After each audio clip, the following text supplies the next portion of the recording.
आदरणीय अजितदादा पवार साहेब यांच्या वाढदिवसाचं औचित्य साधून सोलापूर जिल्हा कबड्डी असोसिएशनच्या संयुक्त विद्यमानं 20 जुलै रोजी जिल्हास्तरीय एकदिवसीय कबड्डी स्पर्धेचं आयोजन या ठिकाणी केलेलं आहे।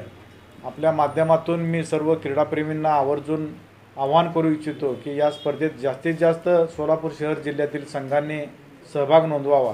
त्याच पद्धतीनं आदरणीय अजितदादांच्या वाढदिवसाचं 22 जुलैला दादांचा वाढदिवस असतो। त्या वाढदिवसाच्या निमित्तानं रामवाडी UPC सेंटरमध्ये जे काही बालक जन्माला येतील त्या बालकांच्या मातापितांच्या नावाने 5,000 रुपयाचं फिक्स डिपॉझिटचं केलेलं प्रमाणपत्र आपण त्या त्या पालकांना देणार आहोत।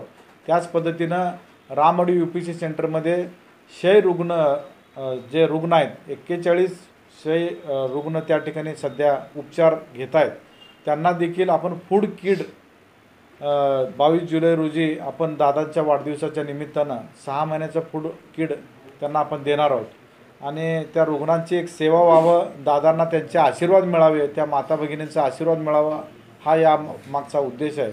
आणि खासदार तटकरे साहेबांनी दादांच्या 22 जुलै ते 30 जुलैपर्यंत जनसंवाद सप्ताह साजरा करावा असं पक्षाच्या वतीनं सूचना आम्हाला आलेल्या आहेत। त्याचाच हा भाग म्हणून आम्ही विविध कार्यक्रम घेत आहोत।